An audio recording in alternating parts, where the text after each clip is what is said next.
अगर आप भी फिल्म पद्मावत में रणवीर सिंह की खतरनाक एक्टिंग देखने के बाद ये सोचते हैं कि वाकई अलाउद्दीन खिलजी एक क्रूर राजा था, तो माफ कीजिएगा दोस्तों, आपकी सारी उम्मीदों पर इस बार पानी फिरने वाला है। रानी पद्मावती की कहानी सच थी या फिर महज एक झूठ? जब से हमने साल 2018 में संजय लीला भंसाली की रिलीज हुई फिल्म पद्मावत देखी है, तभी से हमारे जहन में अलाउद्दीन खिलजी की तस्वीर एक भद्दे से दिखने वाले विलेन की बन चुकी है, क्रूर शासक की बन चुकी है।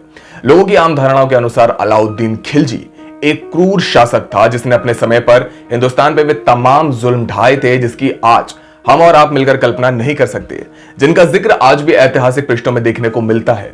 रणवीर सिंह की अदाकारी फिल्म पद्मावत में बेहद कमाल जरूर थी, मगर शायद हकीकत नहीं। कई ऐतिहासिक दस्तावेज इस बात का बखान करते हैं कि अलाउद्दीन खिलजी कोई अत्याचारी विदेशी आक्रमणकारी कहीं तक भी नहीं था, बल्कि एक न्याय और स्वतंत्रता प्रिय राजा था। मगर मौजूदा सरकार, आप जानते हैं हम किसकी बात कर रहे हैं, इस बात का बखान करने में लगी है कि अलाउद्दीन वो एक हिंदू विरोधी शख्स था। जिस अलाउद्दीन के चर्चे 7 समंदर पार चीन तक हुआ करते थे, उसी अलाउद्दीन खिलजी को आज उसी की सरजमी पर बदनाम किया जा रहा है।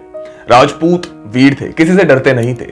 राजपूत प्राण दे सकता है मगर जबान से पीछे नहीं हट सकता। इसी के बाद से ही तो ये कहावत भी मशहूर हुई कि प्राण जाए पर वचन ना जाए। लेकिन वास्तव में, हकीकत में सच्चाई क्या थी? अगर मैं आपसे कहूं कि राजपूत कोई वीर नहीं थे बल्कि ये महज एक ऐतिहासिक छलावा है, तो जाहिर है कमेंट बॉक्स में हमें बहुत से राइट विंगर्स भद्दी भद्दी गालियां देना शुरू कर देंगे कि हम देशद्रोही हैं, हम हिंदू विरोधी हैं। मगर जो सच है वो तो कहना ही पड़ेगा। इस वीडियो में हम जानेंगे कि आखिर क्या था अलाउद्दीन खिलजी का सच, जो आज तक हम सभी से छिपाया गया।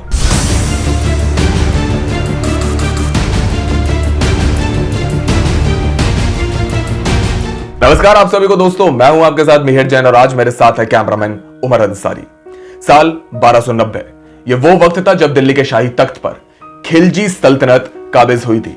अलाउद्दीन के चाचा सुल्तान जलालुद्दीन ने ही भारत में खिलजियों का परचम बुलंद किया था। उस समय अलाउद्दीन का नाम अली गुरशस्प था, जिसने अपने चाचा जलालुद्दीन की हत्या कर सत्ता अपने हाथों में ले ली थी और फिर खुद का नाम बदल अलाउद्दीन खिलजी रख लिया था।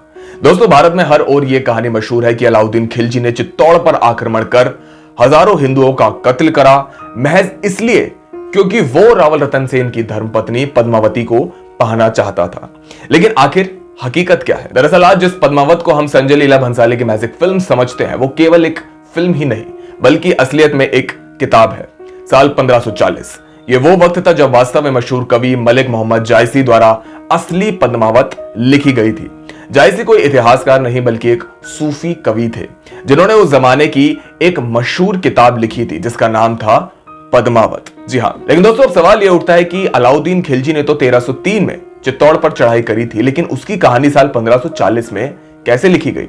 अब इस बात पर आप 2 मिनट ठहरिए और सोचिए, क्या ये किसी भी सूरत में सच हो सकता है कि साल 2024 में हुआ कोई वाकयात 2261 में बयां किया जाए? जाहिर है नहीं, क्योंकि असलियत में 1303 में अलाउद्दीन द्वारा किया गया चित्तौड़ पर यह आक्रमण तो 1540 में लिखा गया था और उसी पर रानी पद्मावती पर यह तमाम फिल्में बनाई गई थी।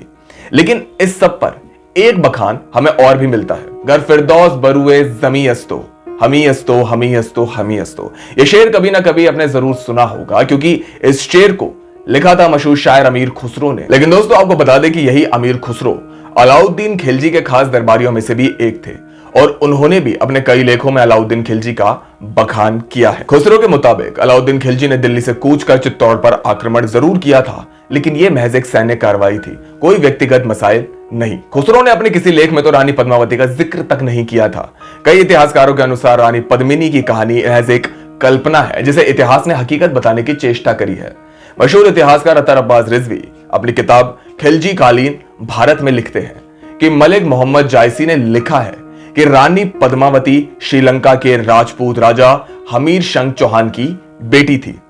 लेकिन श्रीलंका कोई राजस्थान में थोड़ी है जो वहां राजपूत शासक रहे हो। इसी बात से इस बात की पुष्टि हो जाती है कि रानी पद्मिनी किसी भी सूरत में श्रीलंका से तो हो ही नहीं सकती, क्योंकि श्रीलंका में कभी कोई राजपूत शासन रहा ही नहीं था। ऐसे कोई साक्ष्य तो कहीं मौजूद भी नहीं है। और अगर हम मान भी ले कि श्रीलंका में कोई राजपूत शासन था भी, तो फिर श्रीलंका सरकार के ऐतिहासिक दस्तावेज इस बात की व्याख्या क्यों नहीं करते? लेकिन दोस्तों अब सोचना आपको ही है कि हम किस ऐतिहासिक ग्रंथ को सच माने, 1303 में लिखे गए अमीर खुसरो के लेख को या फिर 237 साल बाद लिखी गई मलिक मोहम्मद जायसी की किताब पद्मावत को। क्या आपको लगता है कि वास्तव में रानी पद्मिनी किसी भी सूरत में श्रीलंका से ताल्लुक रख सकती हैं? श्रीलंका में राजपूत शासन कैसे कायम हो सकता था?